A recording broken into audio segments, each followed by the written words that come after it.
Suatu hari, di desa Dasmana, hidup seorang pria bernama Arko dan istrinya, Tina. Arko adalah kepala desa yang memiliki ladang besar. Dia sangat mencintai istrinya dan akan selalu membelikannya bunga dan memberinya hadiah kecil. Dia merawat istrinya yang sedang hamil dan juga ladang yang mereka miliki.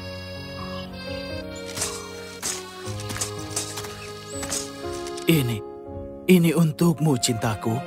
Oh, betapa indahnya. Terima kasih banyak. Suatu hari, ketika bayi itu akan lahir, ketika istrinya dibawa ke rumah sakit, Tina mulai merasa sangat sakit dan sangat kesakitan. Jangan khawatir, cintaku. Kau akan baik-baik saja. Saat Arko mengatakan itu, Tina dibawa ke ruang bersalin bersama dengan seorang bidan. Arko menunggu di luar dengan khawatir ketika dia mendengar kekacauan yang terjadi di dalam. Beberapa jam kemudian, kekacauan itu telah berhenti, dan dari luar terdengar samar-samar suara bayi yang menangis. Bidan keluar dari ruangan memegang bayi di tangannya. Bayi itu terbungkus oleh selimut, tapi dia tampak sedih dengan air mata menggenang di matanya. Ini anak laki-laki, dia anak yang sehat, tapi maaf, istrimu tidak bisa diselamatkan. Hah? Tidak. Arko merasa sangat sedih dan tidak dapat dihibur dengan berita tentang istrinya. Dia menyerahkan peran dan tanggung jawabnya sebagai kepala desa, dan selama beberapa hari berikutnya, saudari perempuannya akan selalu berada di rumahnya untuk merawat bayi laki-lakinya yang diberi nama Simon. Arko, kau layak untuk bahagia lagi, dan putramu membutuhkan seseorang untuk merawatnya. Kenapa kau tidak menikah lagi? Kenapa? Kemana kau akan pergi? Aku tidak ingin menikahi siapapun. Aku tidak pergi kemana-mana, tetapi anak ini membutuhkan seseorang untuk merawatnya dan juga mencintainya seperti seorang ibu. Setelah banyak bujukan, Arko akhirnya setuju dan beberapa minggu kemudian, dia menikah dengan seorang wanita cantik dari desa sebelah yang bernama Donna. Donna adalah wanita yang manis dan baik, yang merawat Simon dengan baik dan juga mencintainya seperti anaknya sendiri. Ini membantu Arko merasa lebih baik dan segera menjadi pria periang seperti dulu lagi. Tahun-tahun berlalu dan keluarga Arko menjadi lebih besar. Mereka sekarang memiliki 2 putra, Ryan dan Rodney. Donna mencintai mereka semua sama dan tidak membedakan di antara mereka sama sekali, memperlakukan Simon sebagai anaknya sendiri. Ini sayang, ini untuk kalian semua. Oh, luar biasa. Ini adalah superhero favoritku. Iya, dia luar biasa. Milikku juga. Terima kasih, Bu. Bahkan setelah memiliki 2 putranya sendiri, cintanya pada Simon tidak pernah berkurang dan selalu sama. Dia tidak pernah membiarkan Ryan dan Rodney tahu bahwa Simon adalah saudara tirinya. Arko akan membawa anak-anaknya ke ladang setiap tahun dan mereka akan membangun orang-orangan sawah bersama. Simon, ambil jerami itu. Iya, Ayah. Ryan, Rodney, bawa tongkat dan pakaian. Iya, Ayah. Iya, Ayah. Mereka senang membuat orang-orangan sawah bersama dan akan selalu membuatnya setiap tahun. Suatu hari, setelah banyak sekali orang-orangan sawah yang dibuat, ketika ketiga anak itu tumbuh dewasa, Arko menjadi tua dan meninggal dunia. Simon sekarang mengambil alih semua tanggung jawab di rumah itu. Dia menjaga ladang dan merawat keluarganya dengan baik, dan mereka makmur dan hidup dengan bahagia.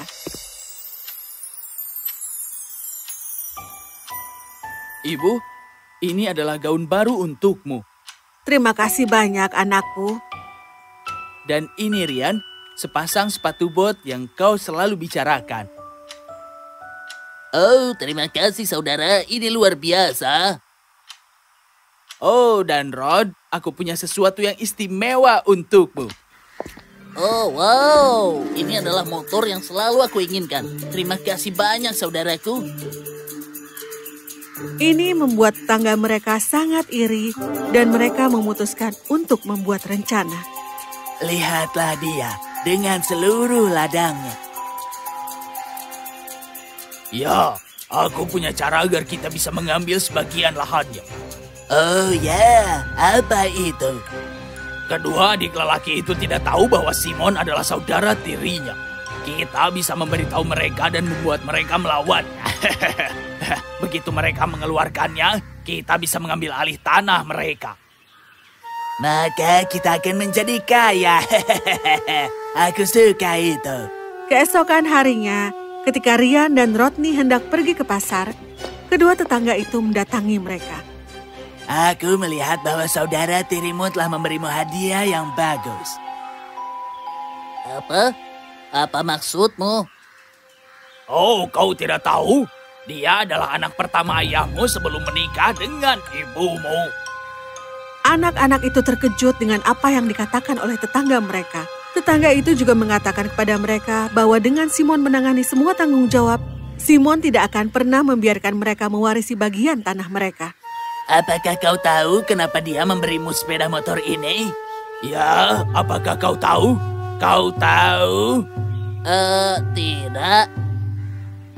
Ini adalah cara dia membiarkan kalian sibuk dengan hal-hal kecil sehingga ia dapat menyimpan semua lahan ini untuk dirinya sendiri.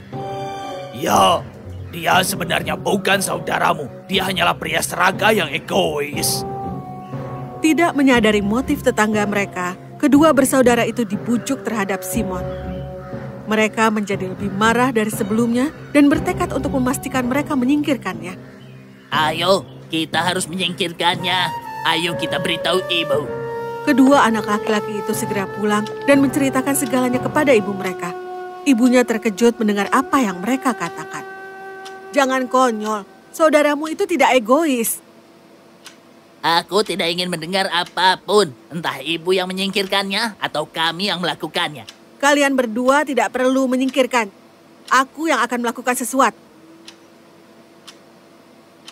Donna sangat sedih dengan ini dan mengerti persis mengapa para tetangga memberitahu anak-anak itu dan apa niat mereka. Aku harus menemukan cara untuk mengatur ini dengan benar. Dia khawatir dan terjaga sepanjang malam, berusaha mencari cara untuk memberi pelajaran kepada putra-putranya dan juga tetangganya. Malam harinya, ketika ketiga anaknya tertidur lelap, dia berteriak. Ular! Ular! Di mana? Di mana itu? Oh anakku, aku melihatnya menghilang ke perutmu. Oh tidak! Sejak saat itu, Simon kehilangan nafsu makan dan menjadi lemah. Dia duduk di tempat tidurnya sepanjang hari dan selama beberapa hari berikutnya, dia bahkan tidak bisa duduk di tempat tidurnya. Melihat saudara tiri mereka terbaring lemah, kedua lelaki itu merasa misi mereka telah selesai. Para tetangga bersuka cita mendengar berita tentang kondisi Simon yang lemah. Rencana kita berhasil. Ya, sekarang mari kita ambil lahan mereka. Para tetangga dengan cepat memperluas batas-batas mereka dan mengambil alih sebagian besar tanah Simon. Anak-anak lelaki itu mencoba apapun yang mereka bisa untuk merebut kembali tanah mereka, tapi tidak ada guna. Hei, ini adalah lahan kami. Melihat bagaimana mereka ditipu oleh tetangga yang licik, mereka merasa sangat malu. Mereka pergi ke ibu mereka untuk meminta maaf dan memintanya untuk membantu mereka. Ibu, kami sangat menyesal.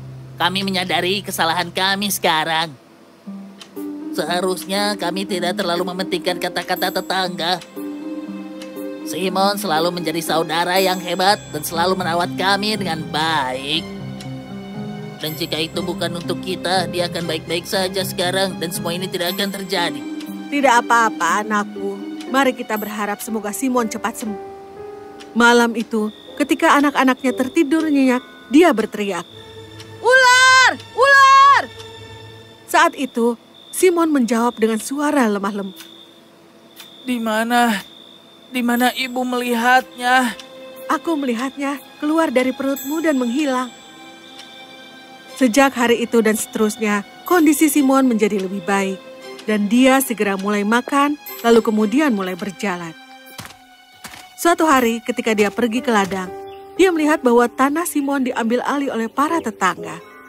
Aku tahu persis bagaimana cara memperbaikinya.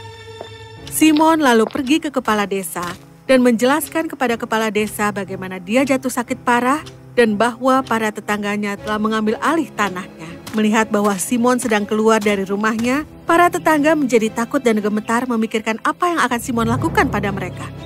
Oh tidak, Simon kembali. Apa yang harus kita lakukan sekarang? Saat itu, kepala desa tiba dengan beberapa penjaga desa. Kalian ikut dengan kami. Pindahkan batasnya dengan segera. Iya, Tuan. Iya, Tuan. Kedua tetangga itu dihukum dan dijebloskan ke penjara. Mereka menyerahkan tanah itu kembali kepada Simon dan mereka mendapatkan pelajaran bahwa tidak baik menipu orang dan mencuri harta benda orang lain. Dan untuk 3 saudara, mereka menjadi lebih dekat daripada sebelumnya dan bersama-sama mereka mengurus ladang dan mereka semua makmur sebagai satu keluarga yang bahagia.